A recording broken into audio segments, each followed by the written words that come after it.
Sir, Narwade झुंजार साहेबांच्या कार्यालयावर जी कारवाई झाली, या कारवाईची माहिती आधी मुख्यमंत्री कार्यालयाला देण्यात आली होती आणि त्यानंतर एसीबीनं कारवाई केल्याची माहिती समोर येते, चर्चा सुरू आहे.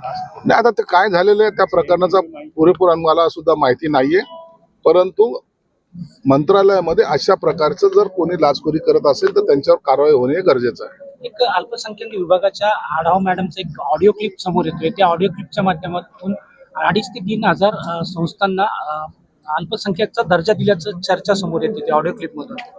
आता ते ऑडिओ क्लिप तपासावं लागेल, परंतु आता जे काही परवानग्या देण्यात आलेल्या आहे याची सुद्धा तपासणी आता शासन स्तरावर केली जाते आणि याच्यामध्ये जो कोणी गुन्हेगार आढळेल त्यांच्यावर सुद्धा कारवाई केली जाणार. याच प्रकरणातील काळ भिरिंगे आणि पी. रामदास गाडे यांचा शूटिंग केलेला व्हिडिओ व्हायरल झालाय.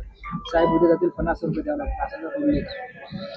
आता ह्या सर्व गोष्टी ज्या आहेत या तपासाचा भाग आहे. जो पण तपास पूर्ण होत नाही त्याच्यावर भाष्य करणं योग्य नाही. विमान अपघाताचा ब्लॅक बॉक्स सहजपणे नष्ट होऊ शकत नाही असं जय पवार म्हणाले आणि व्हीएसआर तात्काळ उडाणे थांबवली पाहिजे असं सुद्धा जय पवार म्हणतात. ब्लॅक बॉक्स हा कधीही तात्काळ नष्ट होत नाही हे सर्वांचंच मत आहे, तज्ज्ञांचं सुद्धा मत आहे.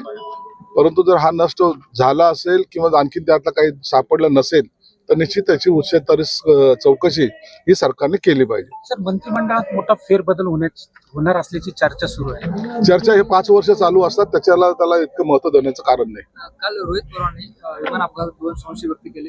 पायलटला कोणी ब्लॅकमेल केलं होतं का आणि पायलटला विमान आदळलं का? या सर्व रोहित पवारांनी केलेल्या आरोपाची चौकशी शासन स्तरावर केली जाईल. वेगवेगळ्या एजन्सी आहेत त्यांची चौकशी केली जाईल. त्या चौकशीमध्ये जर काही आणखीन काही तुम्हाला जर आपल्याकडे माहिती असेल तर ती दिली पाहिजे आणि सखोल चौकशी करून जर खरंच घातपात असेल तर त्याच्याबद्दलचा गांभीर्याने घेऊन जो कोणी याला कारणीभूत असेल त्याच्यावर कारवाई झाली पाहिजे. मनोज जरांगेंनी उल्लेख केल्याप्रमाणे रंजना नागपूरकर या महिलांनी जे आहे ते मुंडेंवर गंभीर आरोप केले. मुंडेंनी फसवणूक केली असा सुद्धा आरोप आहे.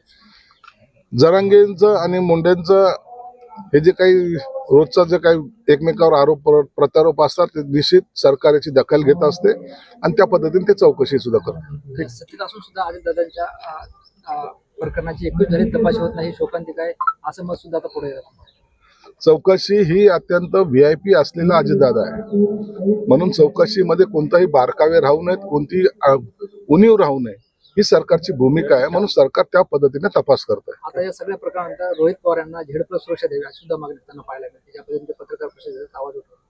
नाही, असं काही नसतं. जेव्हा त्याची एक कमिटी असते, हे कमिटी निर्णय घेत असते कुणाच्या जीविताला धोका आहे कुणाला नाहीये आणि त्या पद्धतीने ते सुरक्षा प्रदान करतात.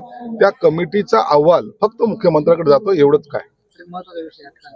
आयुक्तांनी जे आहे ते महानगरपालिका आयुक्तांना एक पत्र दिले. जे ड्रग्ज प्रकरणातील गुन्हेगार त्यांची घरं पाडण्यात यावी, जे बेकायदेशीर आहे. बेकायदेशीरपणे बांधकाम करणे असेल, ड्रग्जचा सप्लाय करणे असेल तो गुन्हेगार असेल आणि अशा पद्धतीने जर आयुक्तांनी पत्र दिलं असेल तर महानगरपालिका आयुक्त आणि पोलीस आयुक्त यांनी संयुक्त कारवाई करावी.